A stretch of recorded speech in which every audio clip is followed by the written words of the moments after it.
Hey everybody, it's Nicole Rollins from Go Fit for Life 10. Today I just want to talk to you a little bit about clean eating. I know you're probably seeing clean eating everywhere. TV, magazines, internet, on this Facebook page. It's everywhere. But you're probably thinking, what in the world is clean eating? Now, clean eating is just a new trending name for something that has been around for a long time.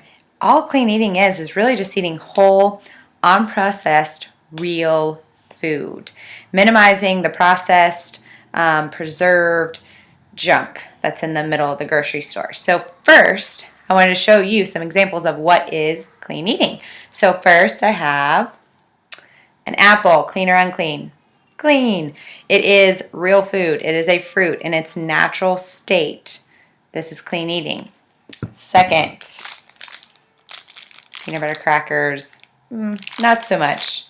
If we look at the ingredient list alone, we see flour, peanut butter, good, soybean oil, sugar, high fructose corn syrup, some stuff that I can't pronounce, cheddar cheese, I don't know where there's cheese in this, yellow number 6, cornstarch, red pepper, yeah, lots of stuff that you don't really need, okay? Especially the dyes and the salts and the sugars that they add to food to increase shelf life.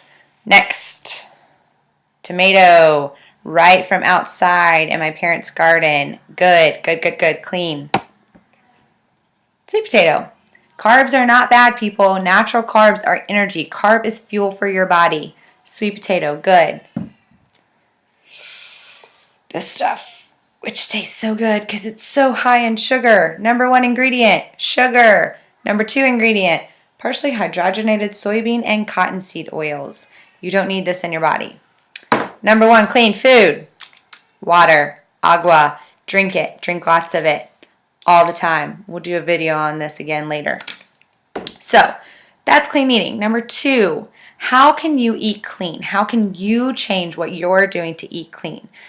Honestly, 100% completely unprocessed foods would mean growing your own garden, raising your own cows, raising your own chickens, milking the cows, turning it into cream, getting the eggs from the chicken, raising stuff to eat, the cows, the chickens, the pork, whatever meats you want to eat, having your own fish farm in the back, all that kind of stuff. So eating completely unprocessed food is just not the world that we live in today. All of our food, when it goes, even foods that you get at a farmer's market, they're processed in some way. Someone harvested, picked those foods, put them out for you to buy. So it still went through a process to get it from the farm to your table. But what you want to try to do is get as minimally processed foods as possible. So that's the biggest thing. I would say our family does pretty good at about an 85 to 90, 10 to 15% ratio. During the week, I plan all my meals. I buy as many unprocessed foods. I try to go to farmers markets, get as much raw fruits and vegetables as possible, and lean meats and oils and nuts and seeds. Now on the weekends, I do like to enjoy chips. I love chips. My husband loves sweets. My kids love sweets. I use sweets for bribing tools. It's okay.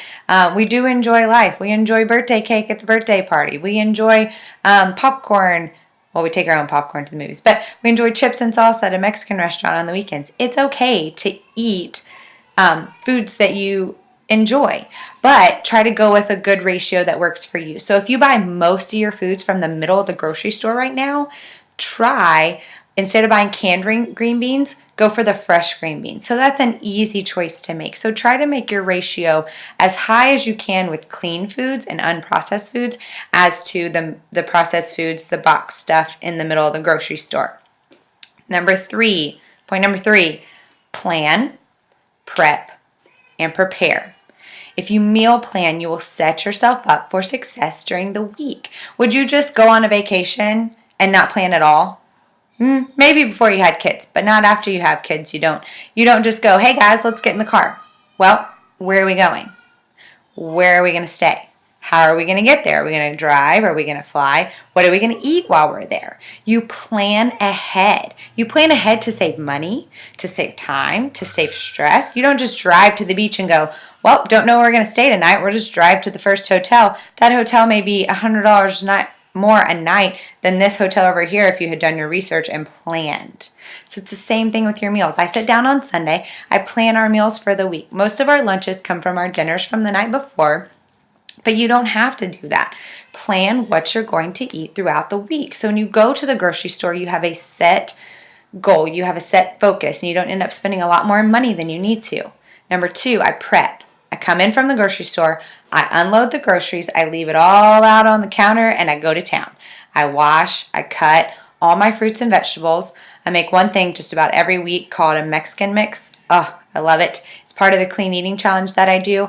I also cut up my berries. I go ahead and make a berry mix that I can use on yogurts, on granola, on all that stuff throughout the week. I go ahead and prep all my foods so that I go ahead and spend an hour, hour and a half messing up cutting boards, getting knives dirty, getting everything in my kitchen nice and dirty, clean it all up. Now my food is all in the fridge ready to go. So when I go to cook dinner on, say, Tuesday night, we're having broccoli, quinoa with the Mexican mix, and fish. Okay, my broccoli, it's already cut, it's already washed. I take it straight out of the fridge, put it in a steamer or in a steamer basket. I make my quinoa, throw my Mexican mix in it, it's done, bake my fish. I'm done. I'm not spending time with cutting boards, knives, washing all that stuff, cleaning up all that stuff. I'm not spending time cutting all that stuff. So dinner takes me 20 minutes instead of 2 hours. So that's why you prep ahead of time, to save yourself time throughout the week. Then when you go to prepare, it's easier. When you prepare your foods to try to eat clean, you do as little as you can to them. So don't take your foods and boil it until it's nothing, because then that takes out the vitamins. They're not resistant to heat. It can change the nutrients that are actually in the food that your body craves. So try to prepare your foods as minimal as you can. So that's what I suggest. Plan, prep, and then prepare. This will save you a ton of time and money. So I hope I helped you out to help you know what exactly this whole clean eating thing is. I have a 5-day clean eating challenge coming up soon. So if you want in, comment below with your email address or like this, and I will send you the information. Thanks, guys, and go fit for life.